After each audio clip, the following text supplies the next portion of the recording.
अस्तंबा यात्रेचा अभूतपूर्व उत्साह। सातपुड्याचा राजा अश्वत्थामा चरणी हजारो भाविकांची हजेरी। तळोद्यात अस्तंबा ऋषी की जयच्या जयघोषात भव्य सांगता।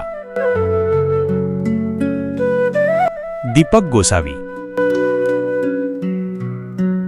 नमस्कार।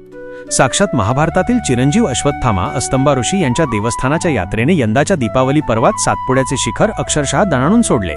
सुमारे 4000 फूट उंचीवर असलेल्या या पवित्र शिखरावर महाराष्ट्र, गुजरात आणि मध्य प्रदेशातील हजारो भाविकांनी अस्तंबा ऋषी महाराज की जयचा जयघोष करत पदयात्रेने विक्रमी हजेरी लावली आणि आपल्या श्रद्धेची प्रचिती दिली। पदयात्रींनी तळोदा शहरातून गोरामाळ, नकट्यादेव कोठार, देवनदी, जुना अस्तंभा, भीमकुंड अशा खडतर मार्गावरून रात्रभर प्रवास केला। धनत्रयोदशीच्या पहाटे जेव्हा हे हजारो भाविक अस्तंबा शिखरावर पोहोचले तेव्हा संपूर्ण आसमंत अस्तंबा ऋषी की जयच्या जयघोषाने निनादून गेला। जखमांवर तेल मागतो या श्रद्धेच्या महतीमुळे भाविकांची निष्ठा अधिकच घट्ट झाली आहे। भगवे झेंडे फडकवत शिखरावर ध्वज लावून भाविकांनी यात्रेचा पहिला टप्पा उत्साहाने पूर्ण केला। अस्तंबा शिखरावरील यात्रा पूर्ण होताच आदिवासी बांधव आणि सर्व यात्रेकरू तळोदा शहरात एकत्र आले। येथे यात्रेचा समारोप एका भव्य आणि उत्साही मिरवणुकीने करण्यात आला। ढोल ताशांचा गजर आणि अस्तंबा ऋषी की जयचा अखंड जयघोष तळोदा शहरात दुमदुमत होता। डफच्या तालावर ठेका धरून भाविकांनी मनसोक्त नृत्य केले। देवी देवतांसह बैल आणि घोडा अशा विविध रूपांची वेषांतरे या मिरवणुकीचे खास आकर्षण ठरली। वाजत गाजत निघालेल्या मिरवणुका शेवटी मारुती मंदिरापर्यंत पोहोचल्या। मारुतीरायाचे दर्शन घेऊन एकमेकांचा निरोप घेत यात्रेकरू आपापल्या घराकडे परतले। या उत्साहात व्यावसायिक देखील मोठ्या हिमतीने सहभागी झाले होते। झेंड्यांपासून ते पूजेच्या साहित्यापर्यंत सर्वच दुकाने भरभरून थाटली गेली होती।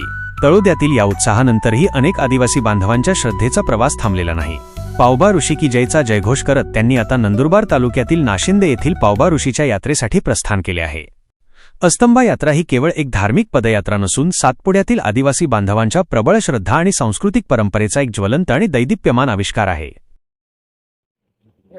महाराज આજથી પૂજન થાય છે તારા તો પણ સદબ્રાહ્મણ છું તેને માટે હું પૂજન કરું છું। તારા આશીર્વાદ લેવા માટે પૂજન કરું છું। એ રસ્તે રહેલા દેવી દેવતા આજથી પૂજન કરતા કરતા જાઉં છું। તારા આશીર્વાદ લેતા લેતો જાઉં છું। હે ઝાડ પહાડ દેવી દેવતા તેને પણ પૂજન કરું છું આશીર્વાદ લેવા માટે। હે તંબરસિંહ મહારાજ તારા સાથે મહાત્મા લોક રહેશે તેને પણ આજ પૂજન કરીને આશીર્વાદ લઈશું। હે તંબરસિંહ મહારાજ તારા સાથે દેવી દેવતા રહેશે તેને પણ પૂજન કરીને આશીર્વાદ લઈશું। હે તંબરસિંહ મહારાજ તું પણ શિવ ભક્ત છો, હું પણ શિવ ભક્ત છું। તારા આશીર્વાદ લેવા માટે હું શિવ ભક્તોનું પૂજન કરી શકું છું। તારા આશીર્વાદ લેવા માટે